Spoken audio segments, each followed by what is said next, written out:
কোটা আন্দোলনকে ঘিরে প্রায় মাসব্যাপী ছাত্ররা রাজপথ থেকে বিভিন্ন দাবি দাওয়া নিয়ে বিক্ষোভ মিছিল করে। এ সময় তাদের মুখোমুখি হতে হয় শত শত গুলির।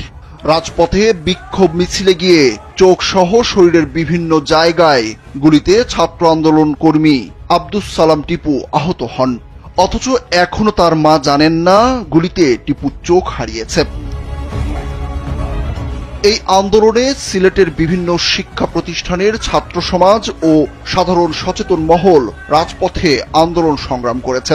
আর সেই সংগ্রামের শরিক হতে গিয়ে প্রাণহানি সহ বহু মানুষ গুরুতর আহত হয়েছেন।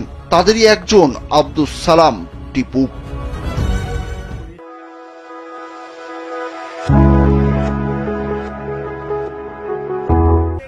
গত 19 জুলাই সিলেট কালেক্টরেট মসজিদ থেকে জুমার নামাজ শেষে সিলেট জেলা ও মহানগর বিএনপি ছাত্রদল ও যুবদল সহ অঙ্গ সহযোগী সংগঠন সিলেট নগরের বন্দরবাজার মধুবন সুপার মার্কেটের সামনে থেকে একটি বিক্ষোভ মিছিল শুরু করে। পুলিশ মিছিলটি ছত্রভঙ্গ করতে মিছিলের পেছন দিক থেকে sound grenade, tear shell, tear gas ও রাবার বুলেট ছোড়ে।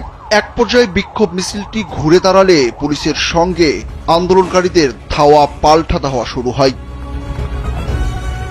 এ সময় 100 হাত দূর থেকে আন্দোলনকারীদের উপর গুলি ছুড়তে শুরু করে পুলিশ।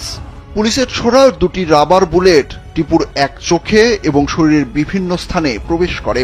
উন্নত চিকিৎসার জন্য ঢাকায় এনে তার অপারেশন করা হলেও তাকে ভারতে চিকিৎসা নেওয়ার পরামর্শ দিয়েছেন চিকিৎসকরা। কিছুই দেখতে পাচ্ছি, আমার বাম চোখটা পুরাই 100%। ডাক্তারের ডাক্তার যেগুলো বলেছেন যে কর্নিয়া, চোখের মনি, রেটিনা, ওনারা শুধু কর্নিয়া লেন্সটা একটা লেন্স লাগিয়ে দিত।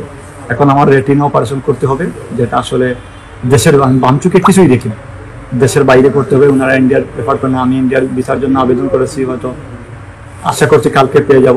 পেয়ে গেলে আমি আসলে দেশের বাইরে চলে যাব। টিপু জানান তার মা এখনো জানেন না পুলিশের গুলিতে তার এক চোখ নষ্ট হওয়ার পথে। মা যাতে ভয় না পান তাই দ্রুত উন্নত চিকিৎসা নিতে ভারতের চেন্নাই যাচ্ছেন বলে জানান তিনি।